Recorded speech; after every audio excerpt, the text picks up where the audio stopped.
హైందవ ధర్మం ఆచరించే భక్తులంతా ఆ ఆలయాన్ని ఒక్కసారైనా దర్శించాలనుకుంటారని చెప్తుంటారు. అయితే అక్కడకు చేరుకునే మార్గం వ్యయ ప్రయాసలతో కూడుకున్నది కావడంతో అందరూ వెళ్ళలేరు. అదే కేదార్నాథ్ ఆలయం. ఆ ఆలయానికి వెళ్ళడానికి పర్యాటకులు భక్తులు పడే కష్టాలు తీరనున్నాయి. ఇంకో 4 ఏళ్లలో ఇక్కడ కేబుల్ వే అంటే రోప్ వే మార్గాన్ని కేంద్రం నిర్మించబోతోంది. ఈ మేరకు బడ్జెట్ అంచనాలను కూడా ఆమోదించేశారు. ఆ వివరాలు ఈ స్టోరీలో చూడండి.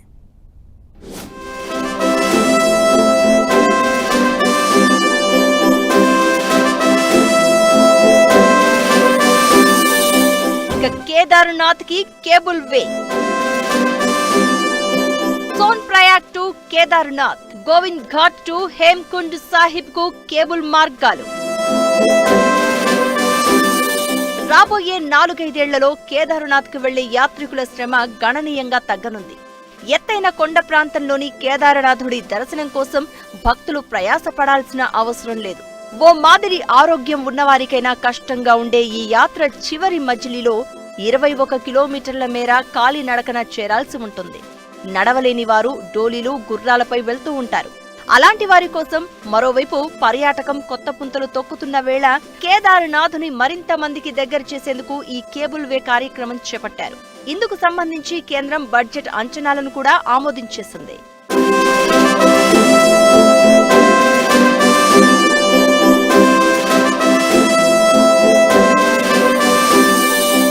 పర్వతమాల పరియోజన కార్యక్రమం కింద ఉత్తరాఖండ్లో 6,811 కోట్ల వ్యయంతో 2 చోట్ల రోప్ వే నిర్మించడానికి కేంద్ర మంత్రివర్గం ఆమోదం తెలిపింది. ఒకటి సోన్ ప్రయాగ్ నుంచి కేదార్నాథ్ కు 12.9 కిలోమీటర్ల మేర నిర్మించనుంది.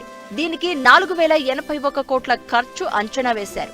రెండోది గోవింద్ ఘాట్ నుంచి హేమకుండ్ సాహిబ్ కు 12.4 కిలోమీటర్లకు 2,730 కోట్లు ఖర్చు పెట్టనున్నారు.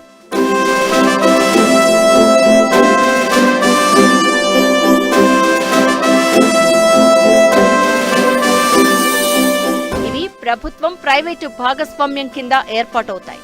కేబుల్ వే పూర్తయితే ఒకవైపు మార్గం నుంచి గంటకు 1,800 మంది ప్రయాణించగలుగుతారు.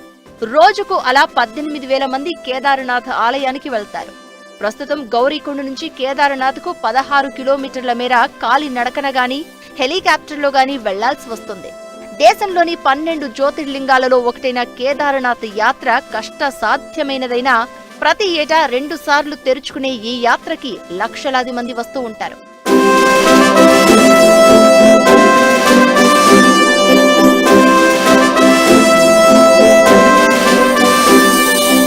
ఉత్తరాఖండ్లోని మందాకిని నదికి సమీపంలో గర్హాల్ హిమాలయ శ్రేణిలో ఉన్న కేదార్నాథ్ ఆలయాన్ని జీవితంలో ఒక్కసారైనా దర్శనం చేసుకోవాలని చెప్తూ ఉంటారు. ఇంత విశిష్టత ఉన్నది కాబట్టే పర్యాటకులకు, భక్తులకు ప్రయాణ కష్టాలు తొలగించేందుకు కేంద్రం ఈ రోప్ వే ప్రాజెక్టు చేపట్టింది.